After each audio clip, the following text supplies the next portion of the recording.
Да, денеска средбата ќе биде во 17 часот во рамките на владата. Тоа ќе биде средба во која што ќе поразговараме со господинот Таравари околу актуелните политички случувања, што се однесува до тековните активности негови како член на владата. Ние речиси секојдневно комуницираме.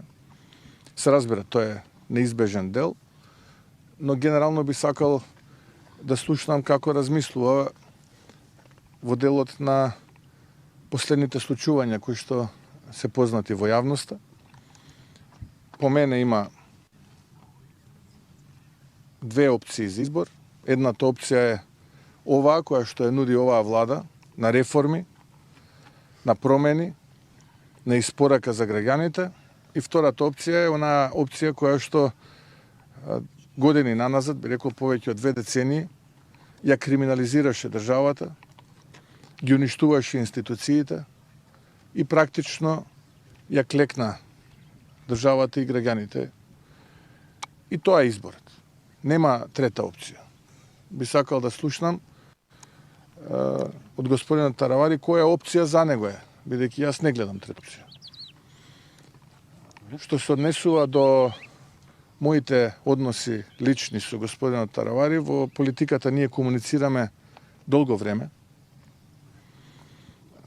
Како човек имам позитивно мислење за господинот Таравари, но во политиката образот е нешто што го имаш или го немаш. Тука нема флуидни варијанти. Или имаш, или немаш. Или држиш до зборот, или не држиш до зборот. Јас мислам во неговиот случај најмалку 3 пати сум покажал и сум го држал зборот. И кога имало моменти кога можеби имало и дилема во рамките на раководството на партијата. Затоа задкулисни игри се провидни игри, лесно се идентификуваат и препознаваат и најчесто ваквите задкулисни игри им се удираат од глава на оние кои што ги прават тие задкулисни игри. Се разбира, никого во животот не сум молил, нити имам намера некого да молам. Со или без господинот Таравари, владата е стабилна, цврста, со големо мнозинство. Останува на него и на неговите сопартици да одлучат. Ке повторам.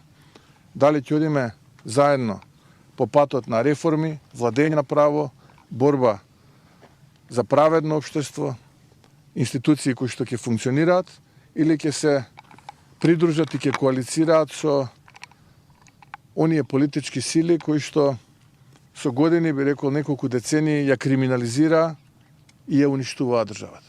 Изборот е нивен.